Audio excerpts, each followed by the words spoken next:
Penguenleri Sevenler ve Yaşatma Derneği. Sırrı Süreyya Önder'in cenaze töreni. Medya canlı olarak kesintisiz veriyor töreni. Hele bir vermesinler. Atatürk Kültür Merkezi'nde yapılıyor. Hınca hınç dolu salon. Siyasi iktidar, muhalefet, sivil toplum örgütleri orada. Barış pıtırcıkları salonu doldurmuş. Spiker taziye mesajlarını okuyor. Bunlardan birini okuduktan sonra şöyle bitiriyor. Abdullah Öcalan, PKK lideri. Salonda bir uğultu, bir alkış, gırla. Adı okunan sanki bebek katili değil de penguenleri sevenler ve yaşatma lideri veya başkanı, her neyse. Seyrettim, nutkum tutuldu. Sonra düşündüm, en son ne zaman böyle olmuştum? Ne zaman beynimden vurulmuşa dönmüştüm? Boğazıma bir şeyler sanki takılı kalmıştı da konuşamaz olmuştum. Bunlardan birisi Lice'de görev yaparken, yol emniyeti görevini icra ederken bir zırhlı personel taşıyıcı mayına basmış, içerisinde bulunan 14 vatan evladımız şehit olmuştu. Cenazeleri memleketlerine o kadar güç gönderebilmiştik, çünkü cenaze yoktu ortada. Durumun vahametini anlayın.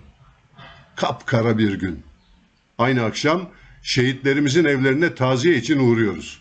Bir uzman çavuşumuzun eşi, gözleri yaşlı, bir ufak çocuğu ile bizleri karşılıyor. 7 aylıkta hamile.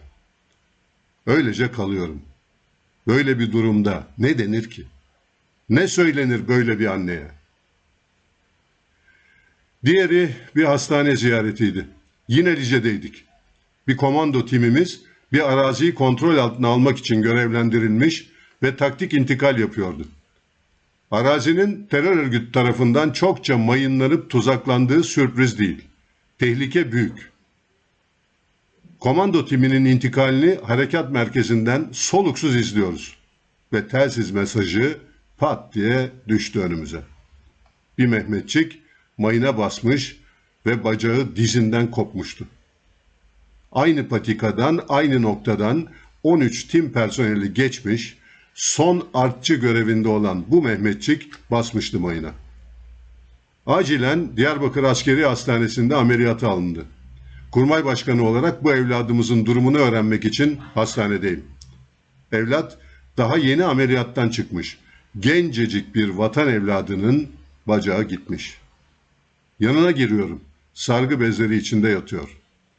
Aslan parçası diye teselli etmek üzere başlıyorum ki daha devam edemeden bana üzgünce bakıyor ve başlıyor konuşmaya. Komutanım, timimi yalnız bıraktım. Çok üzgünüm. Diğer arkadaşlarım nasıl? Bir zayiatımız var mı? Kısa zamanda aralarına dönmek istiyorum diyor. O beni teselli ediyor. Yutkunuyorum, ne diyeceğimi bilemiyorum. Böyle bir kahramana ne söylenir ki? Sadece eğilip alnından öpüyorum. Dün beni yine yutkunamaz hale soktunuz. Utandırdınız, nefret ettirdiniz. Sizler için utandım, yerin dibine girdim. İşte böyle barış pıtırcıkları. Siz alkışlayın. Yere göğe sığdıramayın bu yeni barış sahtekarlarını. Abdullah Öcalan bir bebek katilidir. Penguenleri Sevenler ve Yaşatma Derneği'nin başkanı veya lideri değildir. Eli kanlı bir terör örgütü lideridir. Bu caniyi barış elçisi gibi gösterip aklayamazsınız. Bunu aklı selim Türk halkına kabul ettiremezsiniz. Barış iki denk kuvvet arasında olur. İki devlet arasında olur. Ne barışı ne müzakeresi terör örgütüyle barış mı olur, müzakere mi olur? Olsa olsa verilecek tavizler olur. Terör örgütüyle müzakere yapılmaz, başı ezilir. Örgütün sözde başına da hak ettiği muamele yapılır. Bu siyasi iktidara ve yandaşlarına zaten bir şey diyemiyorum. Onların hangi tarafta oldukları belli. Görünen köy kılavuz istemez. Umut beklemek hayal olur. Ya savcılar? Yok mu şöyle hesap soracak, kardeşim siz ne diyorsunuz diyebilen bir cumhuriyet savcısı? Ama ya siz komutanlar? Sizin de çabuk unuttuğunuz belli. Sesiniz çıkmıyor. Sessiz kalmak bu gidişatı kabul ettiğinizi gösteriyor. En azından bize verdiğiniz algı böyle. Ve bir de ana muhalefet var. Siz bu törende değil miydiniz? Bunlara şahit olmadınız mı? Tüm olanlardan sonra bir açıklamanız, bir diyeceğiniz, bir şikayetiniz yok mu? Dün gördüklerimizi, duyduklarımızı bizlere yaşatanlara, ortaklık edenlere yazıklar olsun. Geliyorum bize. Ey gafiller, biz zannetmeyin böyle sadece yutkunacağız. Bu ülke sahipsiz değildir. Biz şehitlerimizle, gazilerimizle, kralın çıplak olduğunu görenleriyle Türk halkıyız. Pes etmeyiz. Bizleri sindiremezsiniz. Kahramanlarımız, şehitlerimizi, gazilerimizi unutmamız mümkün mü? Bir ölürüz, 1000 doğarız.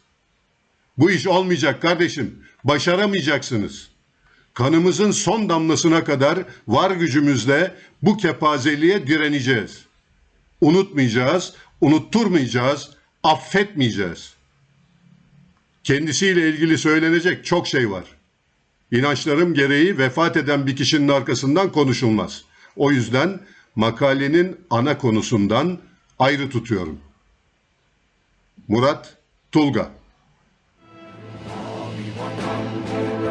Rehberimiz ufuklara koşuyoruz. Yüreğimiz bayrak açtı. Ya